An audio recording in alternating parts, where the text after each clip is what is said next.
सीरी, Alexa और Cortana. ये voice assistant हमारे दैनिक जीवन में महत्वपूर्ण भूमिका निभा रहे हैं। इन वॉइस असिस्टेंट की मदद से हम संगीत सुन सकते हैं, मैसेज भेज सकते हैं, शॉपिंग कर सकते हैं, ट्रेनिंग और समय सारणी भी प्राप्त कर सकते हैं, और वह सब बिना किसी तकनीकी समस्या के। यह साधन हमें अद्वितीय तरीके से तकनीकी सामर्थ्यों का उपयोग करने में मदद करते हैं और हमें आसानी से तकनीकी उपाय प्राप्त करने में भी सहायता करते हैं। ये तकनीकी उपकरण हमारे जीवन का महत्वपूर्ण हिस्सा बन गए हैं। वॉइस असिस्टेंट वह तकनीकी उपकरण है जिनका उपयोग हम तकनीकी साधनों के साथ बात करने के लिए करते हैं। लेकिन यह तकनीकी बातचीत केवल दो संख्याओं के ऊपर टिकी हुई है, 0 और 1। ये दो संख्याएं मिलकर बाइनरी सिस्टम बनाती हैं। बाइनरी सिस्टम बिना बाइनरी सिस्टम के, जिसमें केवल दो संख्याएं 0 और 1 होती हैं, हमारा तकनीकी संवाद संभव नहीं हो सकता। यह बाइनरी सिस्टम ही है जो हमारे तकनीकी उपकरणों की भाषा है और उन्हें समझने में सहायता प्रदान करता है। इस सिस्टम का उपयोग डिजिटल डेटा को संदर्भित करने, संग्रहित करने और प्रोसेस करने के लिए किया जाता है। 0 और 1 के अंकों का मतलब आपकी तकनीकी डिवाइस की स्थिति ऑन या ऑफ या फिर किसी तकनीकी प्रक्रिया का परिणाम हो सकता है। केवल इन दो संख्याओं की मदद से ही बाइनरी सिस्टम से विभिन्न प्रकार की तकनीकी जानकारी और समाधान प्राप्त करना संभव हो जाता है। और इसी प्रकार 0 और 1 के इस सिस्टम ने तकनीकी संवाद को संभावना दिलाई है, जो हमारे दैनिक जीवन को बेहद आसान और उपयोगी बनाती है।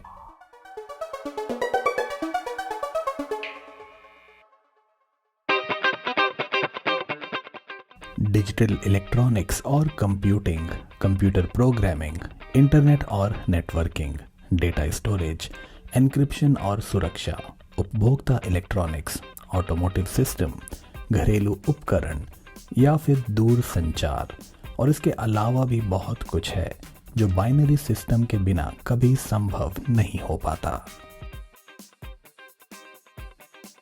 लेकिन इस बाइनरी सिस्टम को बनाने में 100 साल से ज्यादा का समय लग गया, और इसके लिए दो लोगों को विशेष रूप से धन्यवाद देना चाहिए, जॉर्ज बूल और क्लॉड शैनन। बाइनरी अलजेब्रा और इंफॉर्मेशन थ्योरी उन वैज्ञानिक विषयों में से है जिन्होंने आधुनिक दूर संचार प्रणालियों के विकास में सबसे अधिक योगदान दिया है, और इसके लिए हमें जॉर्ज बूल और क्लॉड शैनन को उनके काम के लिए धन्यवाद करना चाहिए। हालांकि इनमें से एक व्यक्ति दूसरे से लगभग 100 साल पहले पैदा हुआ था, लेकिन फिर भी इन दोनों ने एक ही तरीके से काम किया, जिसमें बूल के सिद्धांत और शैनन की प्रतिभा दोनों ने गणित को इलेक्ट्रॉनिक सर्किट की व्यावहारिक दुनिया में ले जाने में मदद की। टेलीग्राफ के आविष्कार के कुछ साल के बाद, जब इलेक्ट्रॉनिक कैलकुलेटर और उनके द्विआधारी तर्क अभी तक विकसित नहीं हुए थे, उस समय जॉर्ज बूल ने इस समय के आगे के भविष्य को देखा और विज्ञान को इतिहास में एक महत्वपूर्ण युग बनाने का सपना देखा। अपने परिवार की विनम्र स्थितियों के कारण बूल ने 16 साल की उम्र में ही गणित पढ़ाना शुरू कर दिया था, और 20 साल की उम्र में वह उस लक्ष्य को हासिल करने में सफल रहे जिसमें उनके समय के कई गणितज्ञ असफल हो गए थे। उन्होंने एक बीजगणितीय सिद्धांत का प्रतिरूप विकसित किया। यह गणितीय उपकरणों और सिद्धांतों का एक समूह था जो आने वाले कई सालों के बाद एल्बर्ट आइंस्टाइन के लिए एक अमूल्य उपकरण साबित हुआ, और जिसकी वजह से एल्बर्ट आइंस्टाइन ने सापेक्षता के सिद्धांत पर कार्य किया। 1848 में बूल ने एक औपचारिक शोध प्रकाशित किया the mathematical analysis of logic, जो 1854 के बाद उनके सबसे महत्वपूर्ण कार्य के रूप में उभरा। विचार के नियमों की एक जांच और तर्क और संभावनाओं के गणितीय सिद्धांत की खोज, और इस खोज की वजह से विज्ञान में बाइनरी बीज गणित को बूलियन बीज गणित भी कहा जाने लगा, जो इसके आविष्कारक के नाम पर हुआ। इन्होंने अपनी थ्योरम्स और बूलियन अलजेब्रा के साथ एक ऐसी अद्भुत योजना बनाई जिसे समझने में पूरी सदी लग गई, जब इलेक्ट्रॉनिक्स ने बीजगणित को मानव भाषा के साथ संवाद करना सिखा दिया। और इसके बाद अलजेब्रा में भी लॉजिकल ऑपरेशंस जैसे कि सत्य और असत्य, ट्रू या फॉल्स का उपयोग होने लगा, और इसी से आगे चलकर इलेक्ट्रिक करंट और स्विच में भी इस नियम का प्रयोग होने लगा, जिसमें 1 का मतलब सत्य और 0 का मतलब असत्य होता है।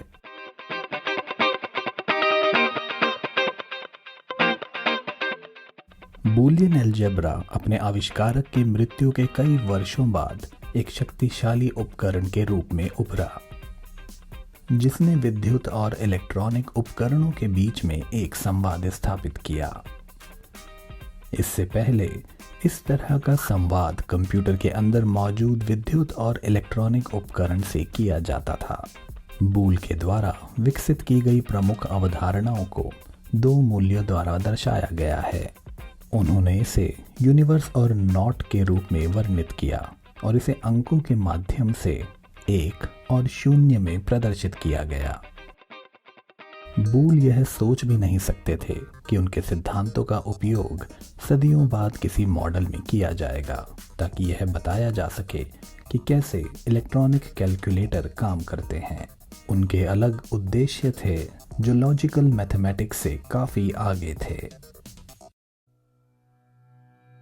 बूल चाहते थे कि मानव मस्तिष्क जिस तरह से काम करता है उसका विश्लेषण किया जाए, और इसके लिए कुछ उपकरण भी बनाए जाएं, और इसी की वजह से एक किताब लिखी गई जिसका शीर्षक था an investigation of the laws of thought. इस किताब का उद्देश्य दिमाग के उन कार्यों के मूलभूत नियमों की जांच करना है जिनके द्वारा तर्क किया जाता है, जिससे एक प्रतीकात्मक भाषा में एक अभिव्यक्ति बनाई जा सके और इसी आधार पर तर्क के विज्ञान की स्थापना की जा सके। 1937 तक काफी खराब सिद्धांतों पर काम होता रहा था, लेकिन एक समय के बाद मैसाचुसेट्स के Cambridge Massachusetts institute of technology के 22 वर्षीय छात्र क्लाउड शैनन ने लॉजिकल अलजेब्रा को और बेहतर समझने का निर्णय किया। अपने एमए शोध प्रबंध में शैनन ने इलेक्ट्रॉनिक सर्किट और बूल के औपचारिक तर्क के बीच एक लिंक स्थापित किया, जिसने लगभग 1 सदी के इतिहास में बदलाव ला दिया। शैनन एक इंजीनियर होने के साथ साथ एक गणितज्ञ भी थे, और उनकी यह प्रतिभा उन्हें इंजीनियरिंग की व्यवहारिक आवश्यकताओं से बूल के गणित और तर्क तक पहुंचने में सफल बनाती थी। शैनन ने विज्ञान और गणितीय मॉडल के उस स्तर पर पहुंचने में सफलता प्राप्त की जो पहले काफी अज्ञात और उपेक्षित था। लेकिन फिर इलेक्ट्रॉनिक सर्किट के काम करने के तरीके के विश्लेषण और व्याख्या करने के लिए एक अनमोल संसाधन साबित हुआ। शैनन के वैज्ञानिक करियर में बूल के सिद्धांतों पर काम करना उनके कई चरणों में से एक चरण था।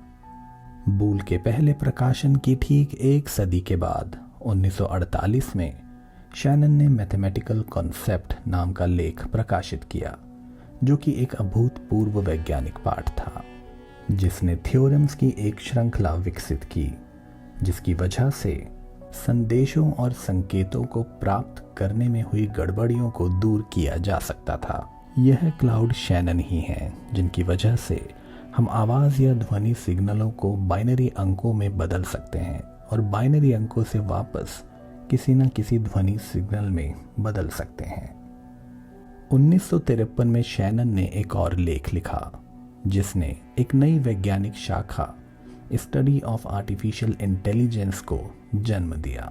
शैनन शोधकर्ताओं और वैज्ञानिकों के सामने सवालों की एक श्रृंखला रखते हैं। क्या ऐसी मशीन का निर्माण संभव है जो स्वचालित रूप से अपनी त्रुटियों की पहचान कर सके और उसे ठीक भी कर सके? क्या एक कंप्यूटर मानव दिमाग की तरह सोच सकता है? क्या कोई कंप्यूटर अपनी गलतियों से सीखकर शतरंज खेलने का निर्देश दे सकता है? 1953 की गर्मियों के दौरान शैनन ने 2 प्रयोगशाला सहायक रखे जिनके नाम थे मार्विन मिन्स्की और जॉन मैकार्थी। ये शोधकर्ताओं की नई पीढ़ी के पहले 2 प्रतिनिधि थे। इन्हें वैज्ञानिक वातावरण में शिक्षित किया गया जहां इंफॉर्मेशन थ्योरी, इलेक्ट्रॉनिक्स, साइबरनेटिक्स और ब्रेन फिजियोलॉजी पर कार्य हो रहा था। ये मैकार्थी ही थे जिन्होंने विज्ञान के इस नए क्षेत्र को परिभाषित किया और पहली बार 1956 में आर्टिफिशियल इंटेलिजेंस शब्द का इस्तेमाल किया। और बाद के वर्षों में मिन्स्की और मैकार्थी के शोध कार्य ने मैसाचुसेट्स इंस्टीट्यूट ऑफ टेक्नोलॉजी में आर्टिफिशियल इंटेलिजेंस लेबोरेटरी की नींव रखी, जो 1960 के दशक में हैकर्स की पहली पीढ़ी का जन्म स्थान बना।